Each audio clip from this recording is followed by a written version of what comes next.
when you're born, where do you come from? We would like to think we came from heaven. But why is it that you come through sperm? And the whole egg process. That ought to let you know that it's the human body that's just giving this shit, bringing this thing to life anyway. You see what I'm saying?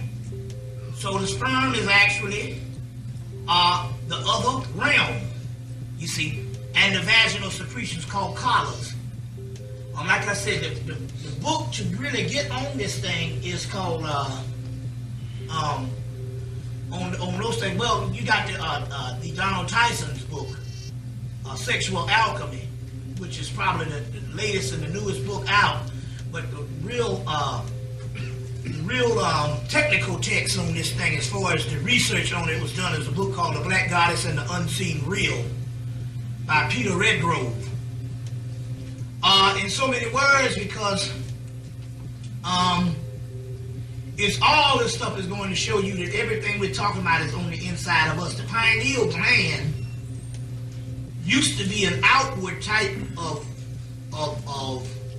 gland or organ that the earliest humans had, that later on sunk below the horizon. And I talked about that yesterday when I said how the vibratory rate captured us, and as it became stronger, the spiritual senses became invisible and died on us. And that's basically the pineal gland becoming encased in bondage. So when they say Lucifer or Satan is bound for 1,000 years, they're also talking about the pineal gland. You see what I'm saying? Which, you know, the head of the serpent is the pineal gland, based on the mythology of the serpentine fire, Uriah's crown. And the serpent is the one that's supposed to be Satan in the Bible. Well, Satan is also the kundalini. The hell's fire is the kundalini fire. Is the kundalini fire. All these things are ancient terminology. So you busy worrying about Satan and all this kind of thing. Here in the evil is nothing but the fire within your body, which is also the sexual energy. That's why sex is equated with evil in so many words when it comes to the biblical shit. You see what I'm saying? You know, and because of the biblical thing. So they say it's only for procreation. No, the ancients used to, procreation was secondary. They already figured that you're going to have a few babies. That's secondary. You know, hell, the animals do that. Sex was on a higher level in the ancient world. You see what I'm saying? But the serpent of the Garden of Eden, the so-called devil that they're talking about, or whatever, is called the Agos Damien. And the Agos Damien means one's own higher self, one's own genius self. That's the jinn that you know of in Islam. The jinn, which means genius. The word genius comes from the jinn. All that's connected. If you sift behind the moralism and get into the real esoteric meanings of what those things are. Now, you know what? Just think of this. This is crazy shit. You in your bathroom.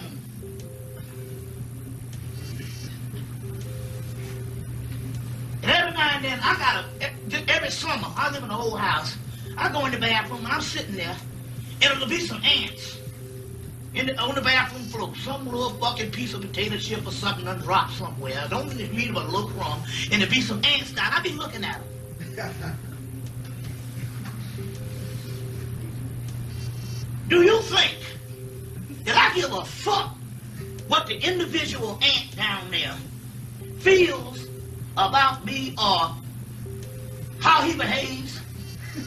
Why the hell you think that a God, why would you want to worship a God that gives a damn about you and your pathetic ass lives? You are not important. The Christians keep saying, oh, a wretch like me, but why the fuck you think a God want to fuck with a wretch?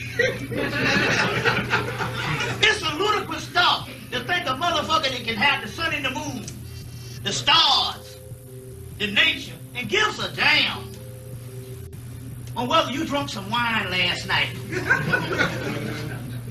or who you screwed. It's ludicrous. A biggest mistake that a person makes is to think that one is actually alive when you're only asleep in life's waiting room. You're not even alive. That's what Krishnamurti and all the other doggone ancient masters said. Man, I can't wait till I wake up. And you know, Krishnamurti was Bruce Lee's. When he really got into his spiritual stuff, was he studied Krishnamurti. You see what I'm saying? And he said, be water, my friend. They're going to water again. You see what I'm saying? So, we're not even alive. That's why I say your pathetic life don't matter. So that means religion is false. To tell you that your behavior down here has something to do. And it ain't even good behavior in the aspect of something spiritual you're doing. They just talk about all them little 10 commandments bullshit. You can break all them shits. Don't make a damn bit of difference. The white man, if he ain't ever taught you nothing, he taught you that shit. Even the karma shit that we done got into is nothing but a later day form of sin and religion. None of that shit happens because the earlier texts don't even deal with that in India. So the whole karma thing is bullshit. So you don't believe in what you put out your receipt? No.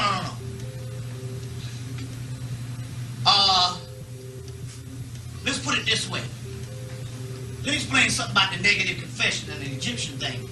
I be fucking niggas up on this all across the goddamn country. When we learned about that, you know, I have not done this and I have not done that.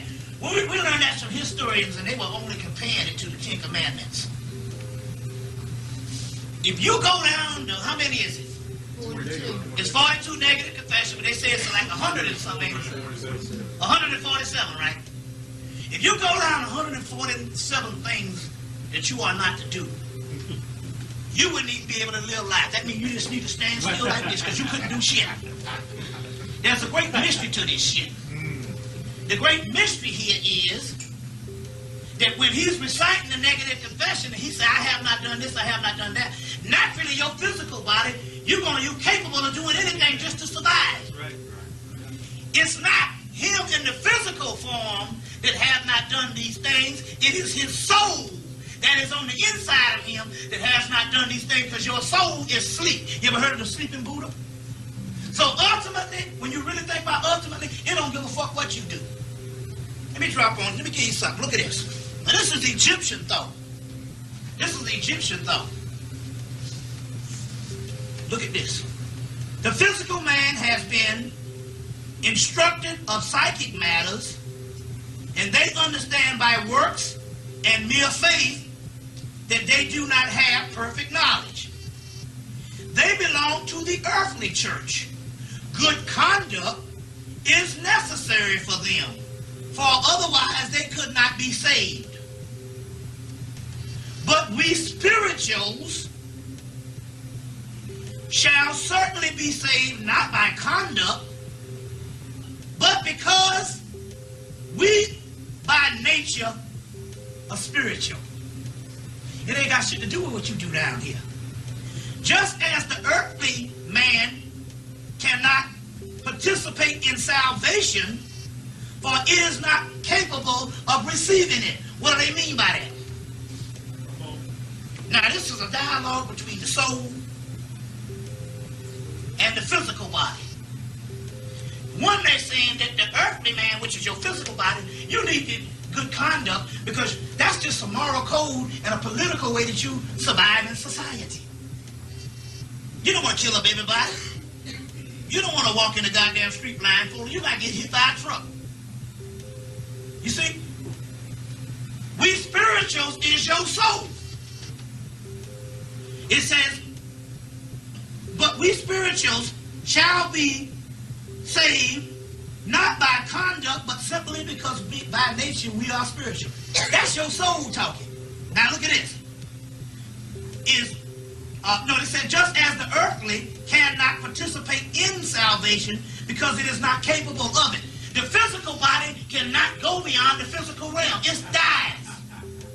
Here's the soul, here's the spirit. Here's the soul, here's the spirit. They are two different worlds. They have nothing to do with each other. Nothing whatsoever. Because guess what? The soul is asleep. The soul is asleep. That's called a sleeping Buddha. The soul is asleep. The soul only wakes up when you become illuminated. The soul is not even here, it's dormant.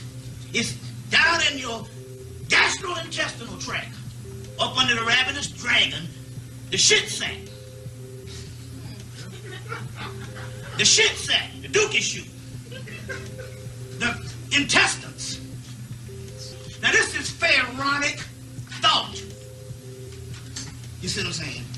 This ain't going to look at some statues and some pyramids and stepping off on another foot and reading some bullshit book of the dead, which is a pathetic book.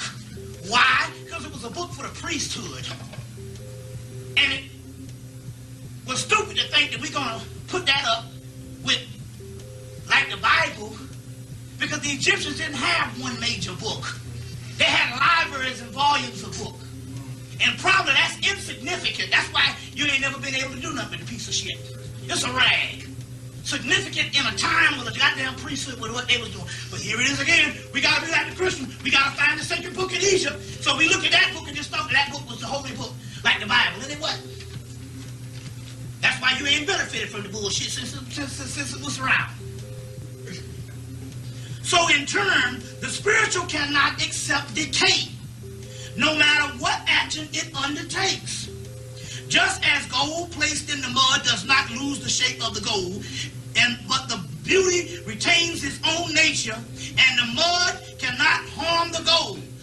So we cannot damage or lose our spiritual nature, even if we engage in various natural actions.